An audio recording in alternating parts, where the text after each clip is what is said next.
Juan José Benítez es sobradamente conocido de ustedes.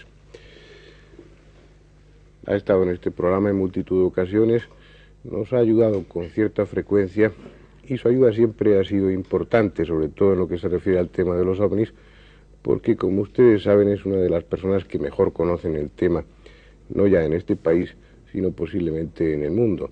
Multitud de libros escritos en torno a esas escurridizas naves, multitud de kilómetros recorridos tras de ella, entrevistando a los testigos cuando el testimonio aún era cálido, era vivo, cuando aún era fresco. Pero ahora Juanjo rompe un poco, aparentemente al menos, esa línea de los ovnis y escribe un libro que va a ser sin duda polémico, un libro que va a levantar ampollas, que va a levantar discusiones y que probablemente le traiga más de un problema. Ojalá no fuera así, pero pienso que al menos es posible, porque trata nada más y nada menos que de la figura de Jesucristo. Y trata esa figura tan importante a nivel social y espiritual en todo el mundo occidental, bajo la perspectiva de los ovnis. Se ha comentado, se ha hablado muchas veces de todos los aficionados a estos temas en las posibles implicaciones extraterrestres que podía haber en torno a la figura de Jesucristo. Se ha escrito incluso sobre ello también, pero pienso que hasta ahora no se había hecho de esta forma tan, utilicemos el adjetivo de tan valiente, o si ustedes quieren, tan descarada. También puede servir ese adjetivo. Lo primero sería preguntarle a Juanjo en qué consiste su libro El Enviado, cuál es la tesis que él defiende y cuáles son las razones para apoyar esa posibilidad de que Jesús tuviera relación con el tema extraterrestre, nada más y nada menos. Bueno, hay dos partes fundamentales en este libro, que son la primera, muy bien conocida ya por ti, puesto que dedicaste varios programas sobre los descubrimientos de la NASA, de los científicos de la NASA, sobre la sábana santa que está en Turín. A mí me impresionó mucho aquel hallazgo. Yo pensé que la sábana santa, pues como tantas reliquias, no tenía mayor valor que el puramente devocional. Pero me encontré con una enorme sorpresa cuando estos técnicos y estos científicos americanos, la mayor parte de ellos no católicos, descubrieron que en ese lienzo pasó algo realmente extraño y misterioso. Que de alguna manera el hombre que estaba enterrado hace 2000 años en esa sábana, pues resucitó físicamente y impregnó o chamuscó el lienzo con una radiación absolutamente desconocida todavía por el ser humano. Este hecho, que indudablemente es misterioso por lo menos, yo creo que importante incluso, a mí me ha llevado a vincular la segunda parte del libro con otros hechos también misteriosos, quizás sobrenaturales, por lo menos no explicables para nosotros, que están vinculados a la vida de Jesús y concretamente al Nuevo Testamento. Antes de entrar en esa segunda parte y para terminar un poco con lo de la sábana santa, tal vez algunos de ustedes recuerden que dedicamos un programa o dos programas a ese tema tremendamente sugestivo. Hablábamos de lo que decía Juanjo, de las conclusiones que habían sacado los técnicos de la NASA utilizando un VP8, un analizador de imagen. Una de ellas era esa, que la sábana no estaba manchada, sino literalmente chamuscada de dentro hacia afuera. Y según la conclusión que sacaban estos técnicos, la única manera de conseguirlo habría sido por una tremenda radiación producida muy súbitamente, muy rápidamente. Pero después de nosotros hacer esos programas, de tocar ese tema, hubo un congreso a finales del año 78 en Turín, en el que se habló más del asunto. Tú, como estás ahora muy enterado, dinos si ha habido alguna conclusión aparte de esas que nosotros mencionábamos en el programa. ¿Se ha añadido alguna investigación nueva a lo de la sábana santa o no?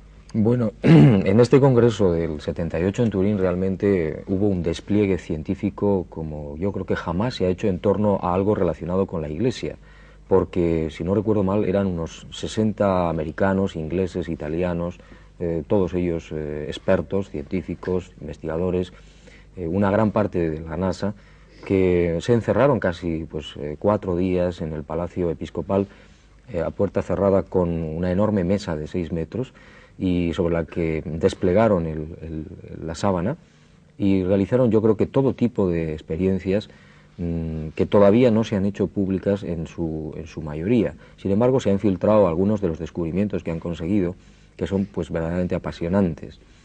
Por ejemplo, que la radiación solamente se produjo en la parte más superficial de la cara interna de la sábana. Prácticamente es una superficie milimétrica, como si hubiéramos dejado una plancha sobre un lienzo, como los antiguos sistemas de planchado, y se hubiera quemado, pero muchísimo más superficial. Que además la sangre que quedó, que los restos, mejor dicho, de sangre, no tiene en absoluto resto orgánico alguno, sino simplemente es una impresión positiva que no tiene nada que ver con la radiación y que misteriosamente ha quedado allí, que nadie logra comprender cómo es posible que esté en positivo y que además no tenga restos de sangre. Se hizo una exploración con sistemas ópticos, con sistemas de aspiración, y prácticamente se llegó a la conclusión de que la radiación podía haber tenido algún tipo de vinculación con lo que hoy nosotros conocemos con la radioactividad, y que, como tú decías muy bien antes, fue algo absolutamente infinitesimal. Gran parte de esa información que nosotros utilizábamos en aquella ocasión para referirnos a la Sábana Santa nos la proporcionó Juan José. Es decir, ya entonces estabas muy interesado en el tema. Eso fue tal vez el anzuelo en el que tú picaste para introducirte en este tema que desarrollas aquí. Sí, fue un anzuelo, fue una noticia, y yo creo que a los periodistas los peores anzuelos o los mejores son las noticias. A mí aquello me impresionó mucho porque realmente ya no se trataba de puras elucubraciones, sino de unas experiencias concretísimas de científicos concretos con nombres y apellidos sobre algo concreto que sabemos todos dónde está. Las conclusiones, repito, son sensacionales, y para los que habíamos perdido la fe fue importante porque nos planteamos, yo al menos me volví a plantear la figura de Jesús de Nazaret, cosa que había dejado de plantearme hacía muchos años. En fin, como personaje histórico y social me parecía importante, pero nada más.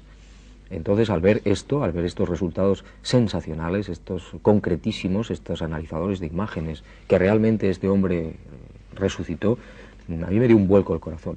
Sí, es decir, quedó claro que en esa figura estaban presentes o estuvieron presentes una serie de hechos absolutamente fuera de lo normal. Totalmente fuera de lo normal. Bien, empezaste a leer la Biblia buscando datos con esa perspectiva, con esa hipótesis de las posibles implicaciones extraterrestres. ¿Y cuáles han sido tus conclusiones? ¿Cuáles han sido los datos que tú has ido encontrando que sirvan de apoyo para esa hipótesis? Bueno, como tú has dicho anteriormente, esto es algo ya relativamente viejo, que muchas otras personas antes que yo, por supuesto, lo han tocado. Yo tenía la intuición, incluso en alguna ocasión ya había leído pues el Antiguo y el Nuevo Testamento y otros libros sagrados de otras religiones, y me encontré con verdaderas sorpresas. Ahora, después de todo esto, del descubrimiento de la NASA, yo me dediqué primero al Nuevo Testamento y me encontré con una serie de pasajes dentro del Nuevo Testamento que de alguna forma mi corazón, puesto que no lo puedo demostrar científicamente y creo que es muy difícil, me decía que ahí había algún tipo de vinculación entre lo que hoy nosotros en la ufología lo conocemos como fenómenos ovni o de tripulantes de ovnis, y lo que se relata como ángeles en el Nuevo Testamento, no digamos ya en el Viejo Testamento, en el Antiguo, que es, creo que son 100 y pico las veces que se cita a los ángeles. En el Nuevo Testamento creo que son 165 veces.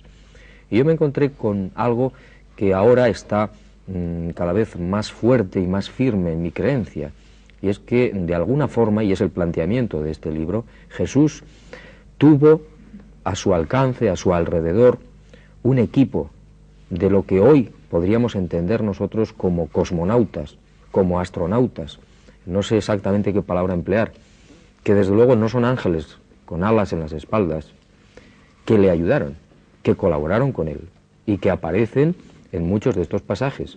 Yo no pienso que sean apariciones absolutamente gratuitas, deberían de tener su razón. Bien, pero vamos no a su razón, sino a tus razones. Y comenzando por el principio, la estrella de Belén, por ejemplo. También aquí hemos mencionado hace años en este programa las hipótesis que había en torno a que la estrella de Belén fuera realmente un ovni. ¿Cuál es tu opinión al respecto y qué datos has encontrado? Bueno, yo he estudiado el tema de la estrella de Belén como uno de los primeros que me llamó poderosamente la atención, efectivamente, desde hace tiempo. Si uno hace un estudio científico, astronómico, pues realmente todas las posibilidades que uno pueda manejar, yo pienso que terminan por caer por su base. Estuve barajando con técnicos, con astrónomos, con físicos, con matemáticos, la posibilidad de que la estrella, como se relata en los evangelios, en los evangelistas, pues fuera un sol, una estrella como la conocemos hoy desde el punto de vista astronómico. Esto es una barbaridad, es imposible que un sol o una estrella se aproxime no ya a la Tierra, sino siquiera al sistema solar. Es decir, hay que descartar esa posibilidad astronómica. Tampoco podría ser un cometa, a pesar de que la imagen típica y tradicional que desde hace mucho tiempo tenemos todos de la estrella de Belén es una estrella con una cola, un cometa. Tampoco, puesto que, como sabes, cualquier cometa, por muy pequeño que sea, tendría más de 100.000 kilómetros de cola. Eso significaría que la entrada en las capas altas de la atmósfera automáticamente supondría la pulverización del cometa. Muchísimo menos pensar que va a entrar en la atmósfera, que va a descender hasta las zonas de Jerusalén y de Belén.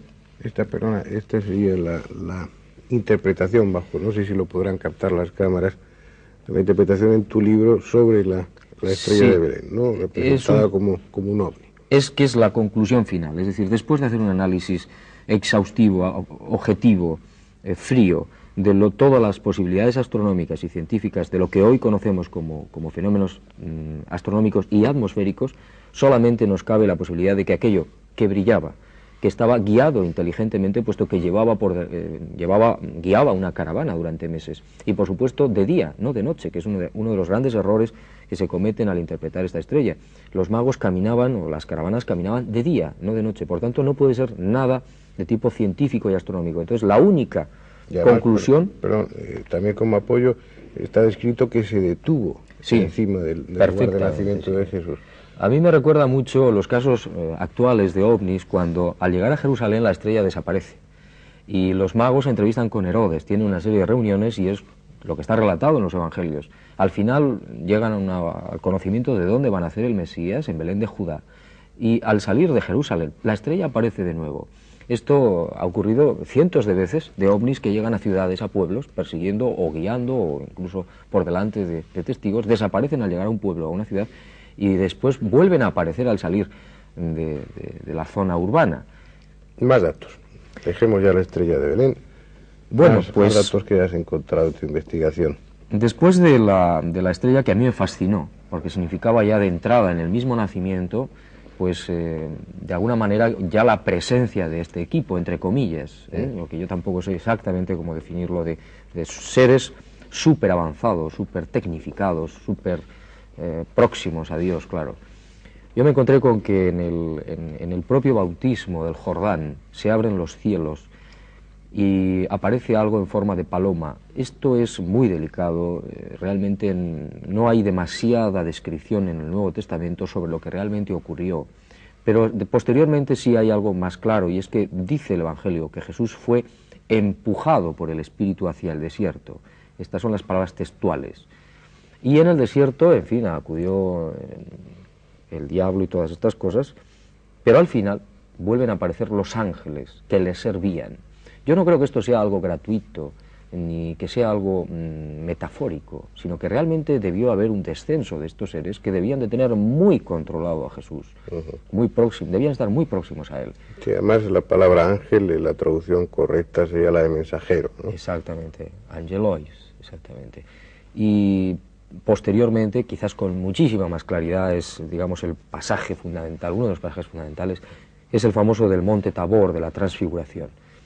Yo he hecho un análisis a fondo de todas las Biblias que he podido y realmente ahí está absolutamente claro que Jesús, cuando tomó consigo a sus 3 discípulos más aventajados y subió a un monte, él estaba en Galilea, en el mar de Galilea.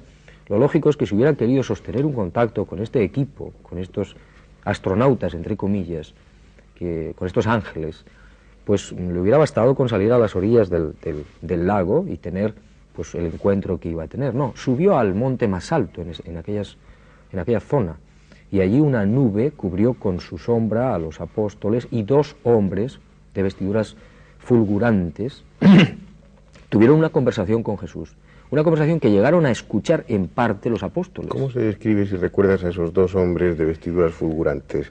Bueno, hay dos evangelistas que lo describen francamente bien. Uno de ellos emplea una metáfora que dice que ni siquiera el mejor batanero podría conseguir la blancura resplandeciente de sus vestiduras. Los bataneros eran más o menos las personas que trabajaban en estos talleres de curtido y donde se blanqueaban los paños.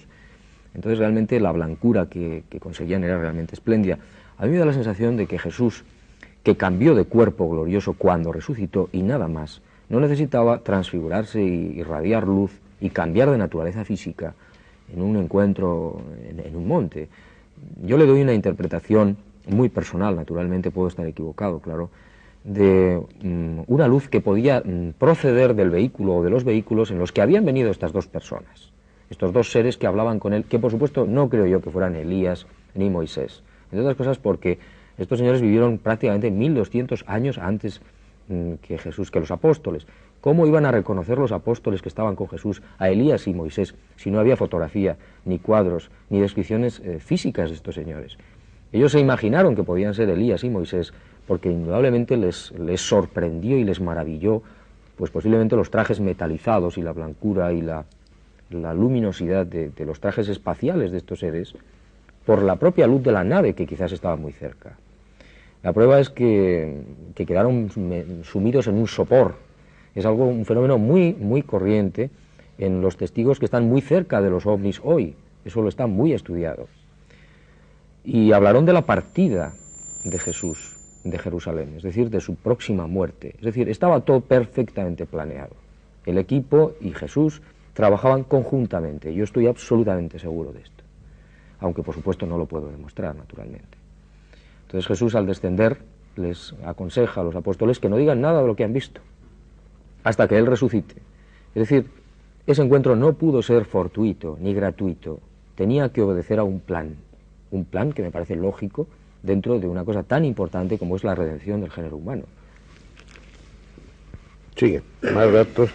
Bueno, este tema de la transfiguración quizás es uno de los más, para mí, más claro, porque además, repito, que la nube que se describe, luminosa, tremendamente luminosa, que cubrió con la sombra en cierto momento a estos apóstoles, pues podría ser identificada en algún momento con las naves.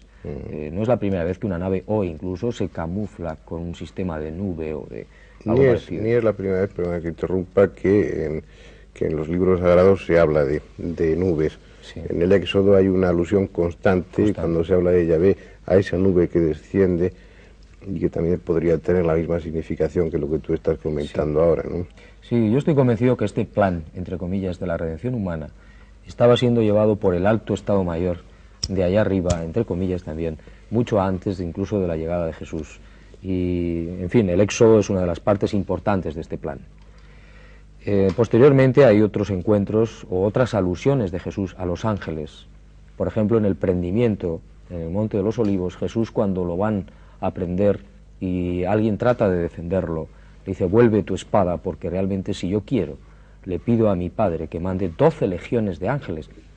Jesús podía haber dicho otra cosa, sin embargo dice 12, que son, en cómputo romano, son 36.000 ángeles.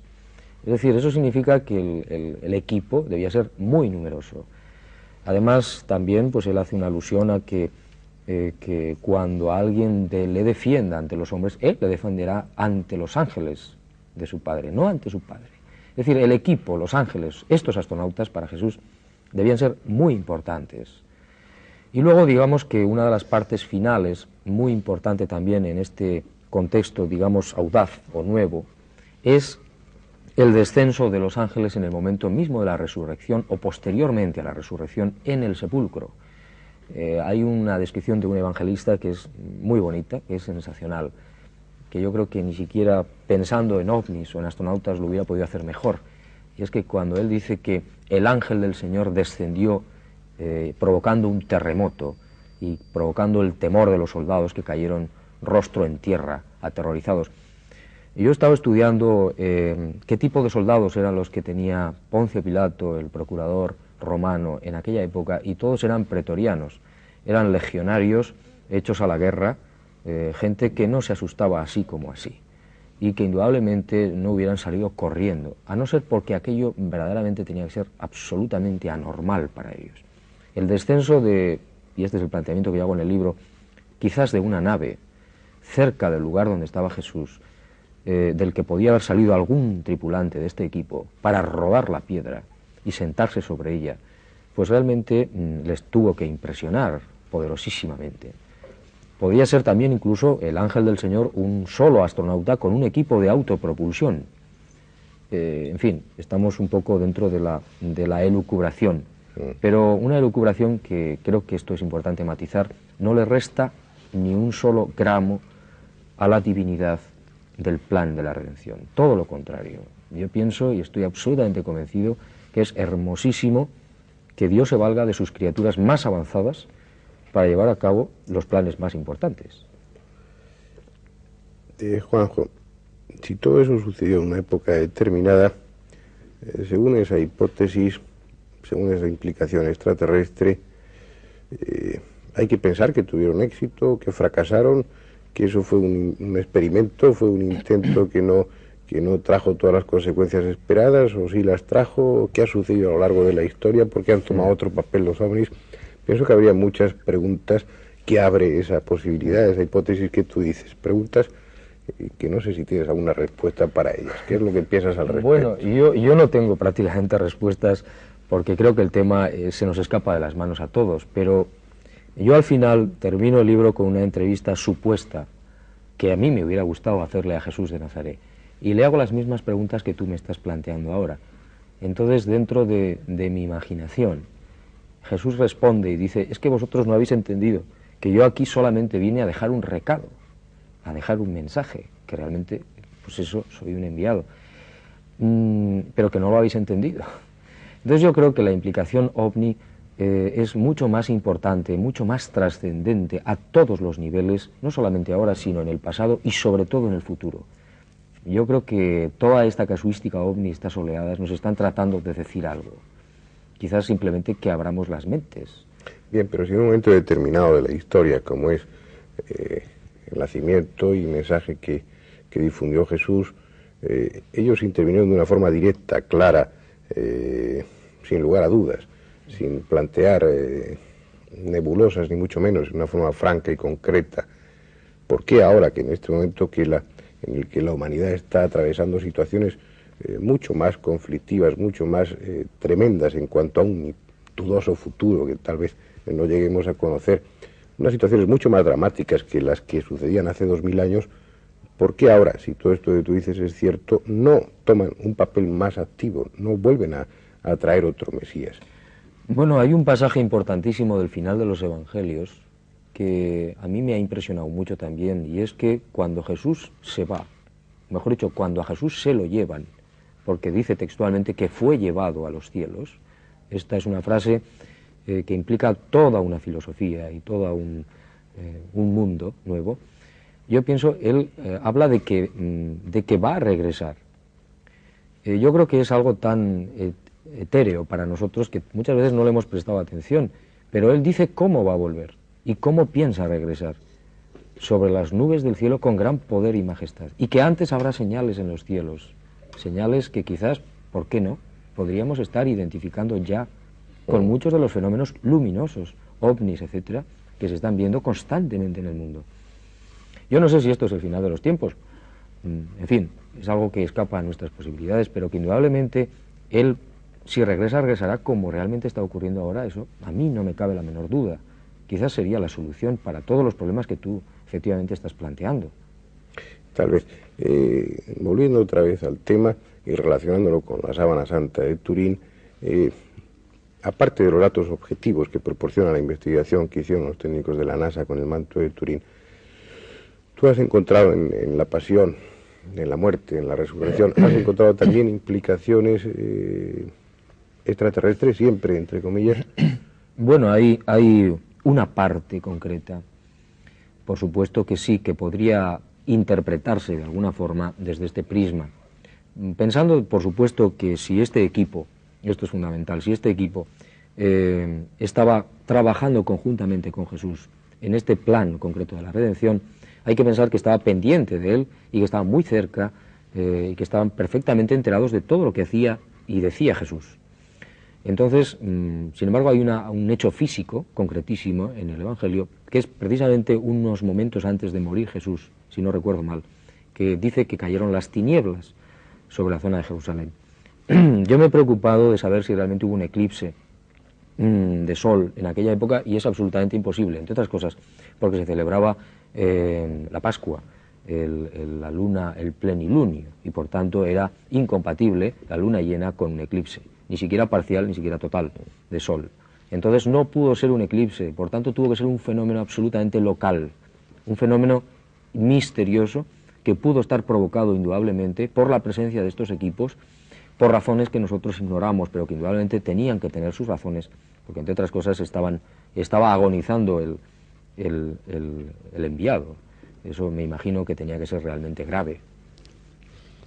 No solamente en lo que se refiere a la vida de Jesús, sino en todo ese relato que se hace en los textos sagrados de lo que sucedió antes, de toda una serie de hechos, los que están incluidos en el Éxodo y otros muchos.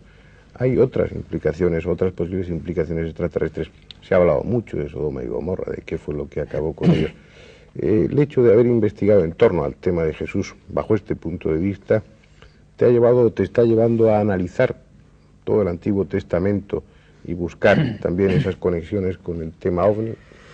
Sí, efectivamente, y me he encontrado con grandes sorpresas. Por ejemplo, no solamente ya en el Antiguo Testamento, donde hay, como he dicho antes, un plan absolutamente, perfectamente trazado, desde mucho tiempo atrás, para elegir un pueblo, para que ese pueblo, que fue elegido, pienso yo, a través de lo que se juzga en el Éxodo, etcétera, por su carácter genético, porque se trataba de encontrar un cauce genético para una persona, para un ser, que como efectivamente a través de la Sábana Santa se ha demostrado, tenía 1,81 m, no era del tipo étnico judío, tenía unas características muy especiales. Se necesitaba un pueblo social genéticamente muy especial, y fue conducido durante un tiempo, se le involucró y se le mostró la idea de un Dios único a través de una serie de cosas que están perfectamente reflejadas en el Levítico, en el Números, etc. Pero hay otra cosa fascinante, que es muy poco conocida, que son los evangelios apócrifos, que son reconocidos como de autores sagrados en buena parte, y donde vienen presencia de este equipo, mucho antes del nacimiento de Jesús, con la familia, entre comillas, de sus abuelos, donde ya aparecen estos hombres, estos equipos, preparando la llegada de Jesús. Realmente es apasionante ver cómo se preocupaban incluso del cuidado de la Virgen. Yo estoy absolutamente convencido por el análisis de los apócrifos de que algunas de estas naves estaban perfectamente controlando hasta la menstruación de la Virgen. Y quizás, esto es algo muy audaz, el momento de la concepción de la Virgen se produjo en el momento que ellos sabían que estaba cayendo el óvulo. Pudo ser quizás en teoría, no sé, una manifestación de radiación que pudo perfectamente hacer que el óvulo de la Virgen fecundase. No lo sé, es una hipótesis. Juanjo, espero que el libro no te traiga problemas, creo que los esperamos todos, aunque, bueno, yo creo que es inevitable que alguno te traiga. Pero pienso, honestamente, que no hay motivo para ello. Hay todos unos hechos, una serie de hechos que son fundamentales, trascendentes para la humanidad y que nadie puede monopolizar. Pueden ser estudiados bajo cualquier punto de vista, pueden ser analizados con cualquier perspectiva, porque en definitiva tenemos el raciocinio para eso, para razonar y para analizar, sin ofender a nadie, sin tratar de decir que las implicaciones religiosas son falsas, ni mucho menos. Son puntos de vista que han servido, como decía Juanjo, para que la fe incluso renazca en él, para que vuelva a sentir una mayor vibración en torno a lo religioso, porque planteaba así, contemplaba bajo este punto de vista, que es pura hipótesis, insistimos en ello, todo el mensaje, toda la cuestión de la redención tendría una calidad mucho más universal en cierto sentido, sería algo mucho más hermoso en algunos aspectos. Yo creo que se engrandece profundamente. Vamos a dejarlo aquí y vamos a hacer de nuevo esa llamada a que nadie se escandalice porque no hay motivo para ello. Sigue con tus investigaciones y si tenemos oportunidad ya nos volverás a contar hasta dónde te ha llevado todo ese interés. Gracias.